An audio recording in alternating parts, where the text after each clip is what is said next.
তোমরা সবাই আগের ভিডিওতে দেখেছিলে আমরা সবাই এসেছিলাম জয়নগরের মেলা দেখতে। তো মেলা দেখা তো আমাদের হয়ে গেছে, আর তোমরা সবাই সেটা দেখেও নিয়েছো। আর এখন আমরা সবাই যাচ্ছি একটা আশ্রমে ঘুরতে। দুষ্টুর মুখে শুনেছি এখানে একটা নাকি খুব সুন্দর আশ্রম আছে, আর যেহেতু আমরা সবাই এখন এখানেই আছি তাই আমরা সবাই ঠিক করলাম আশ্রমে ঘুরতে যাব। তাই আর কি, যেই ভাবনা সেই কাজ, সবাই মিলে বেরিয়ে পড়েছি ঘুরতে যাওয়ার জন্য। আর আজকে সকাল থেকে যা বৃষ্টি হচ্ছিল আমরা কেউ ভাবতেই পারিনি বিকাল বেলার ওয়েদারটা এত সুন্দর হবে।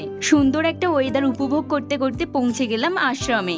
সত্যি আশ্রমটা যা সুন্দর আর শান্ত পরিবেশ, তোমরা না ওখানে কেউ গেলে কেউ বুঝতেই পারবে না। আমার তো খুবই ভালো লেগেছে। আমার তো মনে হচ্ছিল আরেকটু থেকে গেলে ভালো হতো, কিন্তু কি করা যাবে, সন্ধ্যে 6:30টার মধ্যেই আশ্রমের গেট বন্ধ হয়ে যায়। তারপর আশ্রম থেকে বাড়ি আসার সময় আমরা আবার সবাই গিয়েছিলাম মেলায়, কারণ আমাদের কিছু টুকিটাকি জিনিস কেনার ছিল। তারপর আর কি মেলা ঘুরে টুকিটাকি জিনিস কিনে কিছু খাওয়া দাওয়া করে নাচতে নাচতে বাড়ি চলে এলাম।